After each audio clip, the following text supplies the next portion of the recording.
Hello and welcome to Year 11 Biology. Today's lesson is lesson number 2 in the series for Unit 1, Cells and Multicellular Organisms. Today we're going to be going through cell structure. These are our syllabus objectives we're going to be touching off on today. I draw your attention to the cognitive verbs. You're being asked to recognize, recall, and understand. Recognize, of course, means to identify or recall particular bits or features of information. Recall means to present remembered ideas, and understand just means to be familiar with. So all you're being asked to do here really is remember and then trot it back out in an exam.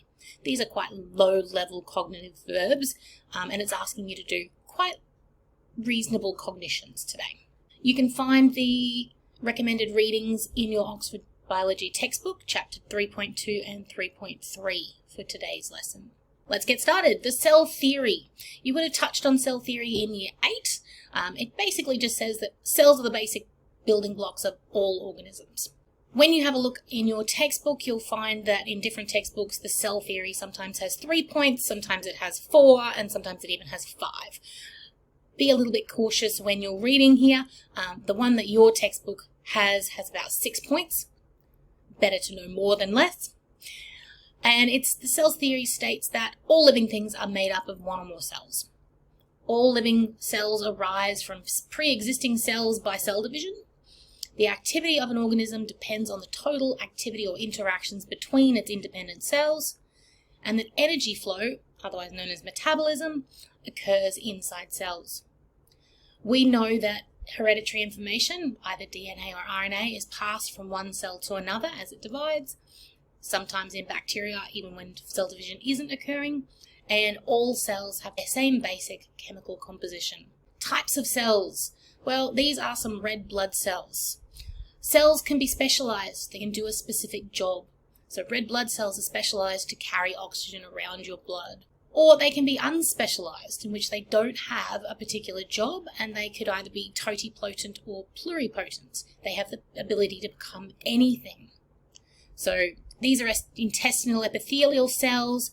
These are Paramecium cordata. These are a single-celled organism that lives in pond water. These are some leaf cells. Notice the green chlorophyll that you can see in them. And these are embryonic stem cells. These are unspecialized cells that occur inside an embryo, and they can become anything. They could grow into heart cells, lung cells, any of these other type of cells, depending on what kind of organism it is. These cells have very different jobs to do. So inside the cells, they're going to have very different organelles in order to help them do that job. You've got to remember, organelles are the machinery that helps them to fulfill a particular function. All cells can be sorted into 2 different types of cells, either prokaryotic or eukaryotic cells. Prokaryotes are the simplest of the cells. We believe that they're more primitive and evolved longer ago. They are much smaller than eukaryotes, and they are always found in nature as single-celled organisms living on their own.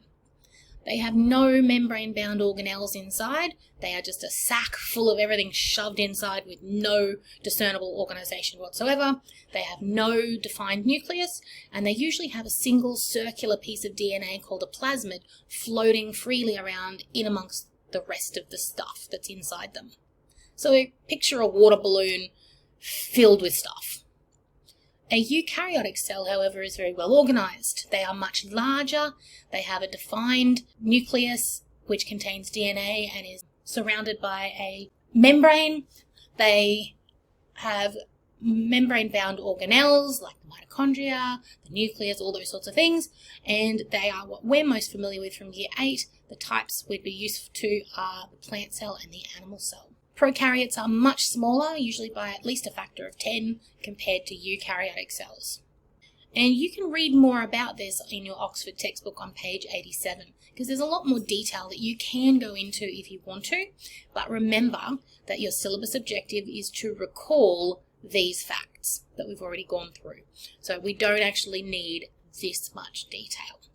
Later on in our activities, you can be asked to create some kind of diagram that compares prokaryotic and eukaryotic cells. So remember what kind of detail you're looking for from the syllabus, and are you going further? It doesn't matter what job a cell does, they all have some basic requirements. They need water. Water in order to fill their intracellular and extracellular fluid, as well as to arrange for transport and balance the structure of the cell. They need oxygen. Oxygen is a necessary ingredient for cellular respiration and metabolism. They need carbon dioxide. Some cells need carbon dioxide, particularly if they are plants and they photosynthesize, because carbon dioxide is an ingredient for photosynthesis. They need inorganic minerals, things like potassium, sodium, iron. Iron in our bodies is really important for making hemoglobin, which is the molecule that carries oxygen in your blood. So if you're low in iron, you can't carry enough oxygen. They also need organic compounds, things like sugars. They need an energy source, and they need the ability to remove wastes, things like carbon dioxide, urea, ammonia, uric acid. All of those things that are a byproduct of metabolism build up inside cells and can actually poison the cell if the cell has no way of getting rid of it. Eukaryotic cells have organelles inside them. Organelles are just tiny organs that do specific jobs.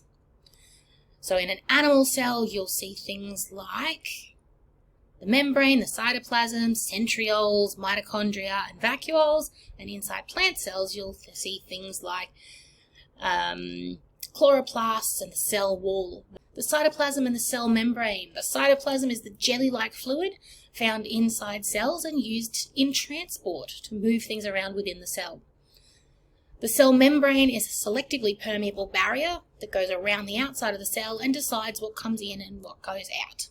So think a water balloon filled with hair gel. The nucleus. The nucleus is the control center of the cell. It stores the DNA. It has its own membrane to control the flow of substances in and out of that nucleus, because you don't want DNA leaving the nucleus. It's like a jail for DNA. And it contains a nucleolus in the middle, which is where ribosomes are produced. So it has this structure with the outside with these pore-like features to allow proteins and RNA to leave, but keep the DNA trapped inside, and then it has this nucleolus inside. So when we have a look at a stained slide, this is the cell membrane on the outside of the cell, and this is the nice big nucleus with a nucleolus inside. When we have a look at electron micrograph, this is what the nucleus looks like. Big round ball with a darker coloured ball on the inside. Mitochondria. We love mitochondria. They're the powerhouse of the cell. Everyone remembers that from here, right? It makes the ATP energy through aerobic respiration that the cells need in order to function. Cells that need a lot of energy are going to have more mitochondria inside them. And when we have a look at a mitochondria under an electron micrograph, it has this bean-shaped configuration with lots and lots of folded cristae on the inside, because surface area is key for a mitochondria. The higher the surface area, the more of this ATP that can be made. So they maximize their surface area by folding over and over and over again, just like the villi inside your intestines. The endoplasmic reticulum, its job is to package and transport molecules and move them around the cell.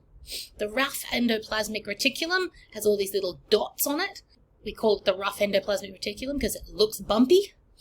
The next organelle we're going to talk about is the Golgi body. Its job is to package and secrete substances out of the cell.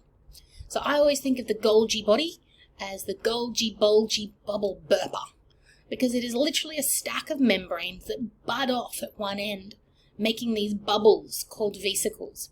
And the bubbles then contain the substances and they go off to the side of the cell and they merge with the cell membrane and they pop, releasing whatever it was out of the cell. We're going to study this process in a lot of detail in a few weeks. It's called exocytosis, and the opposite is endocytosis. But the Golgi body is a really interesting little machine. When we look at it under an electron microscope, it looks like this. So you've got this stack of membranes all folded on top of each other, and these little bubbles burping off. The chloroplasts. Chloroplasts are only found in plant cells usually. They are not found in animal cells. Their job is to produce sugars for the cell by photosynthesis. And this is a beautiful little image of an idealized chloroplast. You can see inside it's got all these stacks of thylakoids. which together are called a granum, or granar for the plural.